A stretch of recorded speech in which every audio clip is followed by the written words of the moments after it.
Hi, my name's Allison. I'm a psychic medium and a farmer. Today's day 26 of Milking My Cow on TikTok. Today we're going to talk about energetic hygiene, and I'm going to tell you about some things that you can do either proactively or reactively in order to best serve yourself and others. If today's message feels a little rushed, it's because it is. There's a big rainstorm about to come, and our alfalfa delivery is coming this afternoon, but we ran out this morning.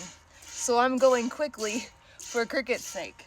With that being said, what we need to talk about first is vibration. And vibration is what level is your energy at? Now, this is not a good vibes only sort of situation. That's more as bypassing your emotions, which is something we'll talk about in another video. Anyway, we don't want to do that. So we want to keep our vibration as high as possible. Someone shared a really great visual explanation of vibrations with me that I'd like to pass on to you.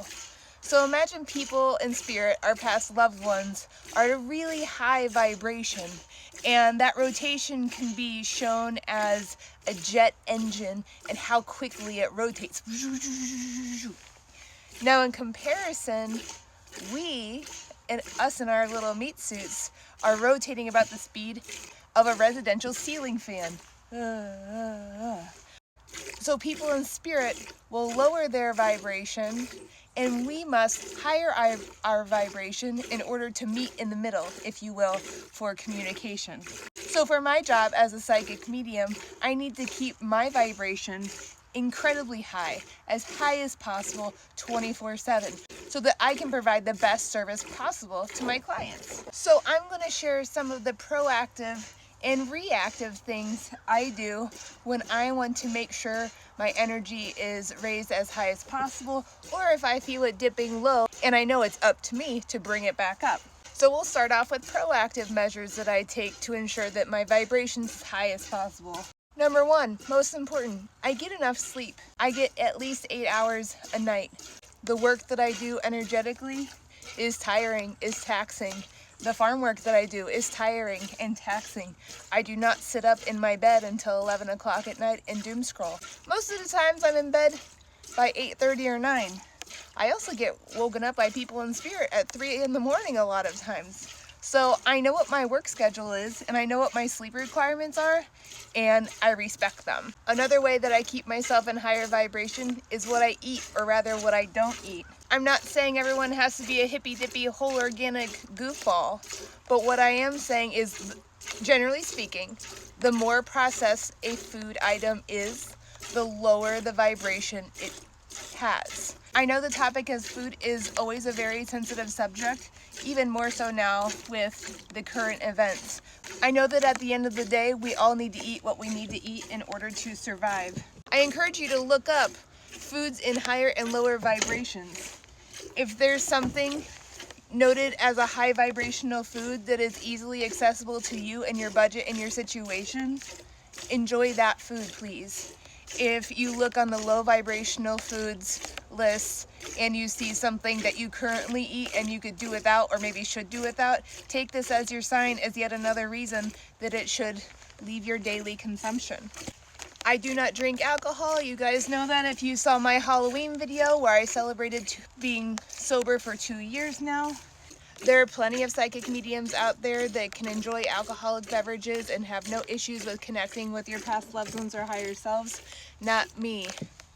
Alcohol brings my vibration way down, and that doesn't feel good to me, and then I can't do my job, and so I just don't.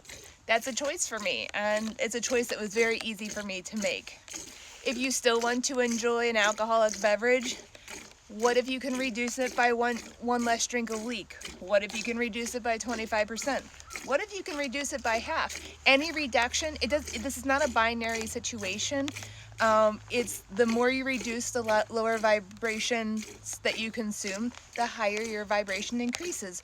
Do what is possible for you. The other thing I stopped energetically consuming was any sort of media, podcasts, TV shows, movies, doom scrolling, that wanted to invoke an emotion of fear, worry, stress, any of those low vibrational emotions. I know what they're trying to do. and I don't want to be a part of it. When you put that sort of energy into your body through your eyes or your ears, it brings you down to a lower state as well. So I don't do it anymore, even though I loved true crime. I also eliminated gossiping about people. Do I still get mad about and talk about people that get me all riled up? Yeah, but it's like 1% of what it used to be. I also really toned down my sarcasm, also toned down my dark humor. Yes, it happens occasionally, but I do the flip side of like being goofy, and goofy happy is a lot better than dark humor, sarcastic happy, at least for me. But what about those reactive measures we can do? Okay, Allison, I will do all those good things and put them into my daily practice, but I'm in the thick of it right now. What do I do now? 1, you can set your intention. Simply tell yourself either verbally or mentally and say, I have the intention that I want to raise my vibration. I understand that when my vibration is lower and I'm not containing my energy, it will affect others. And I don't want to do that. I want to be of service to others. Just saying that out loud or knowing that is a great first step. Second, check out box breathing or any breathing technique. This is something that you can do while you're actively doing your job. Video about box breathing here, and it's a really popular topic that you can search on your own as well. Utilizing any essential oils so to activate the sense of smell to help you raise your vibration.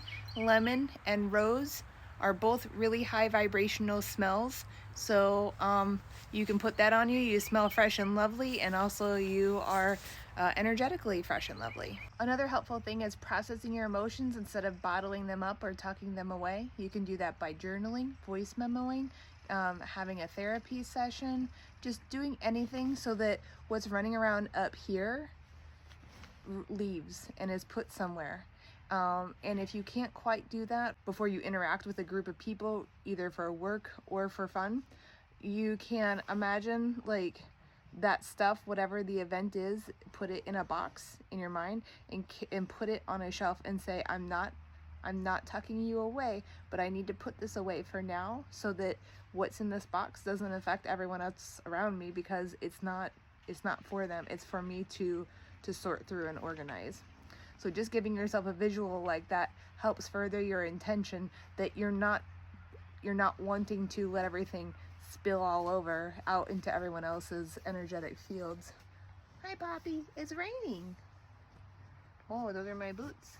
These are my last 2 tips because the rain's coming down now, but these 2 tips can be used proactively and reactively.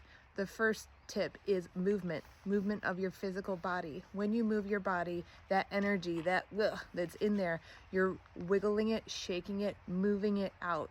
So that's really helpful and important. It could be for a quick walk, it could be a run around the house, it could be jumping jacks, it could be whatever you want, but moving your body. So many times when we are in a low vibrational state, we also are very sedentary. So shake it up and get it out.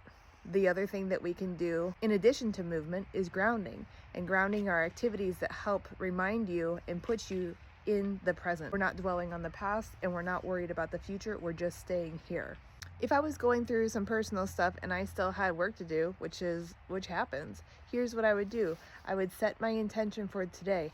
I know I've got this stuff and I don't want it to affect others. I'm saying this, thinking this out loud because it's my intention to be of service to others and not have this energy and my issues leak out into their energetic field.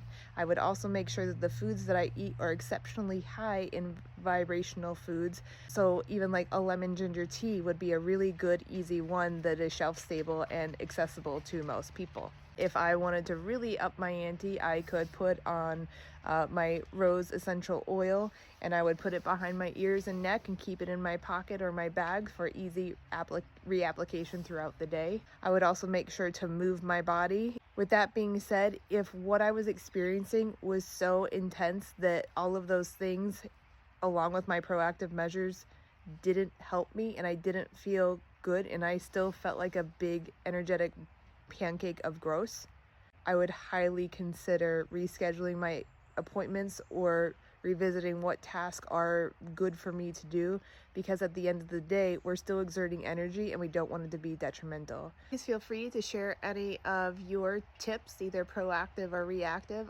on how you keep your vibration high or raise it if it's gotten low. I'll be sure to add some more in the comments once I get into the house and out of the rain. Take care. See you tomorrow.